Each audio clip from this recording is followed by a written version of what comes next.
You know what? Yeah, you'll think that you've gone through tough times in life and you've been exposed to harsh environments until you go to the Nigerian Embassy in London. My God, everyone told me that this place was chaos, but I was not prepared for the chaos that I was about to see. So, boom, me and my dad, we're like, yeah, let's go get this passport because I'm going in November, right? I'm excited. I seen the green and white flags outside. We travelled like 4 hours by car and by bus. Like, we were ready. 11 a.m. was my appointment. We even walked to the embassy because the tube strikes were on.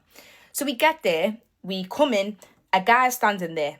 He must own the place, I don't know, but he's looking at me like I owe him money. So I'm like, what's wrong? And he's like, have you got an appointment? I said, yes. He's like, where's your appointment slip?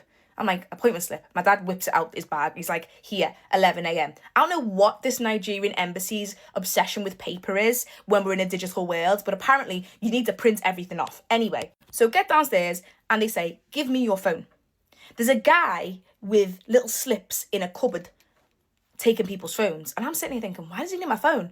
Oh, okay, it's a government official place. No, they don't want you to have the phone because if you record anything in there, no one would ever go. Anyway, 11 a.m. is my appointment. 11:45 comes. I've been sitting there for 45 minutes. There's kids crying. People are asking questions. Auntie's getting frustrated. Someone's redoing the weave in the back. It's crazy, right?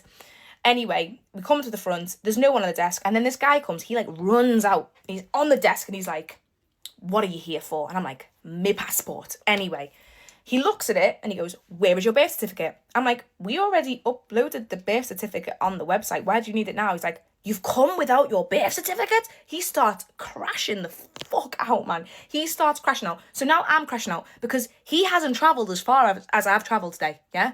And he's like, you're going to have to go to services. Let me tell you what services is. So we go to the back to see services. It's a guy with 3 laptops and a printer. You pay him £3 to do this, right? Tell me why this man was selling meat pies.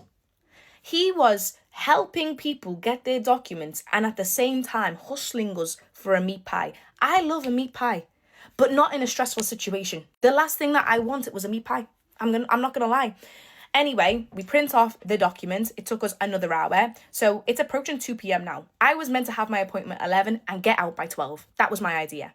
So the next thing, I have no place now. My ticket's gone, right? So I've been called and no one's actually directed me to where I need to go.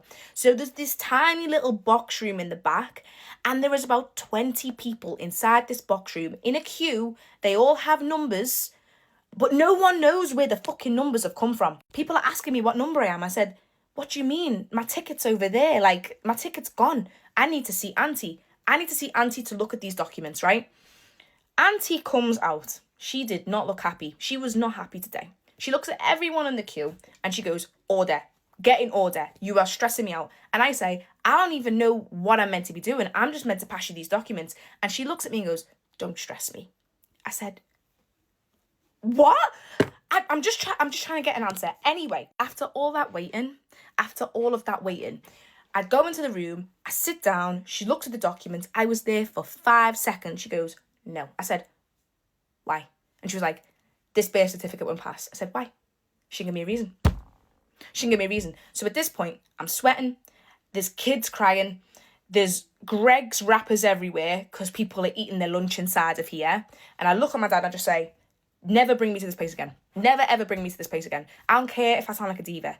If you have ever been to the Nigerian embassy, you will know how chaotic it is. And you see people go in with smiles, excitement. They're ready, they're cheerful, and they come out drained.